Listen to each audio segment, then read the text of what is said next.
Today we're going to be talking about the different types of inspections that you could and probably should get on your home.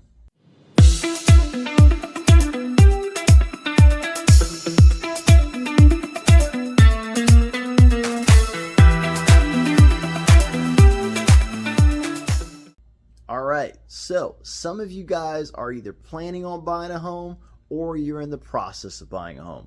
So if you're in the process of buying or planning on buying, this is the video for you that's going to discuss the different types of inspections that you can get depending on where you're buying, as well as the type of home that you're buying.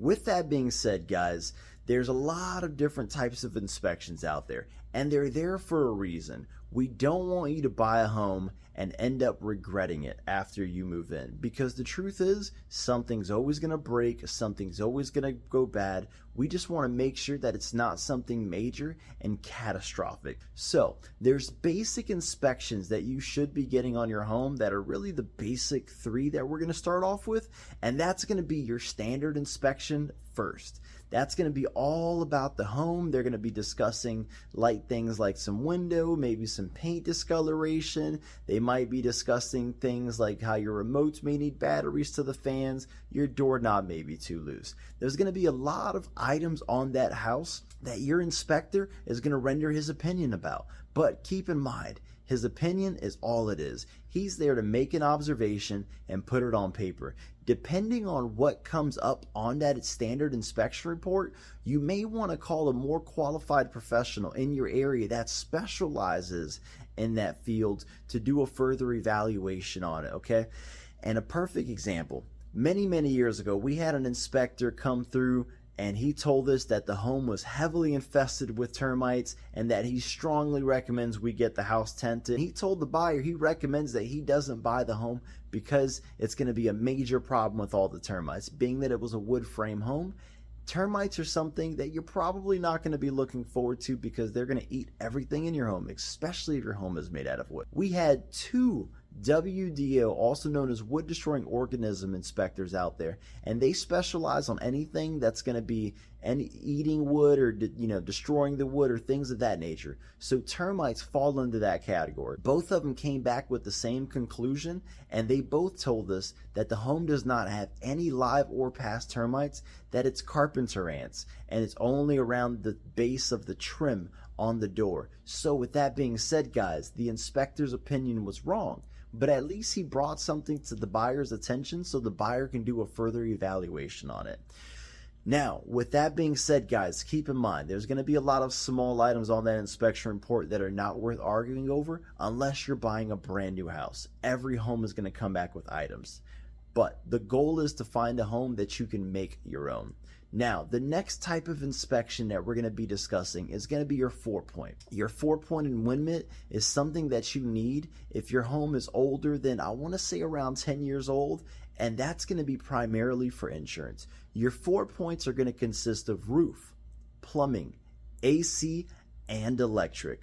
Those are the 4 major components of a house, and they get very expensive if they're not working properly. So you want to make sure those 4 points are working. Now, your real estate agent should be your second set of eyes alongside with you to point out if there's anything that looks like it could be a potential issue.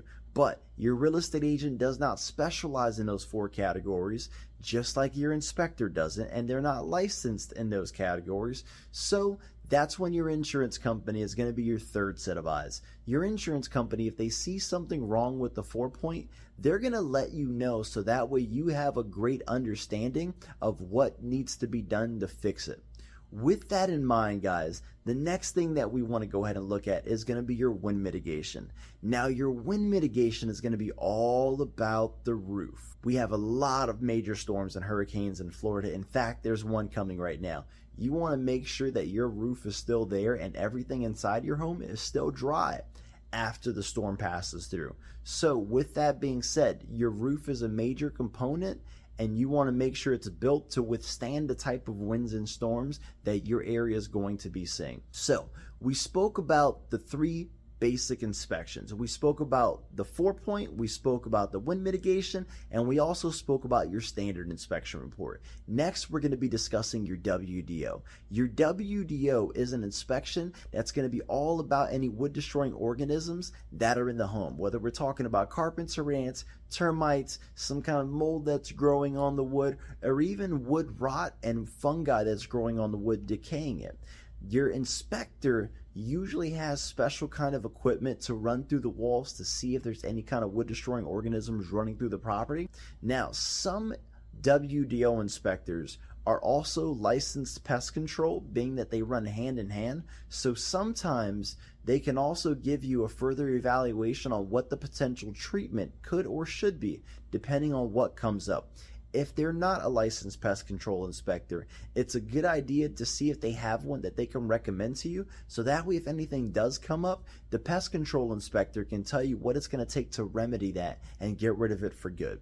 Now, if you're going to be looking at something that's going to treat any kind of pest, find out if there's a transferable warranty, because if it does come back, you want to make sure it's covered at no cost. The next type of inspection that we're going to be talking about is going to be heavily related to water. You want to find out if your home has a septic tank. If it does have a septic tank, we strongly recommend that you get that septic tank and the drain field inspected. We also want to make sure that your well is functioning properly. Now, your septic is what's going to let everything out. That's what's going to let your wastewater out. That's going to be letting everything when you flush the toilet, when you go ahead and wash your hands. That's where everything leaves. While your well welcomes the water inside. Some of you may not be on a well. You may be on public system as well as public sewer. If that's the case, you're fine. Those probably don't need to be inspected. So, back to the septic. You want to make sure that your septic and your drain field is working, and you also want to get an estimated lifespan when they inspect your septic tank, okay? Because you want to make sure you're not going to buy the home and it's currently working, but then in 2 years it's not. When it comes to the well, you want to make sure the well equipment is working, and that's your traditional standard well inspection, but you also want to go ahead and order a well water quality test. Most cities have a lab either in the city or nearby, such as Flowers Lab, where they'll take the water samples and they'll do well water quality tests just to ensure that there's nothing bad, because that's what most of you are going to be drinking out of and bathing in. So we want to make sure that the quality of your well water is good enough to keep you and your family safe. With that being said, if you have a well, you probably want to go ahead and look into some kind of filtration system, because sometimes things slip through and sometimes the well water can add a little bit of a smell. With that being said, guys, I hope you guys have a wonderful day. If you guys have any questions, don't hesitate to reach out to me, and my contact information is down below.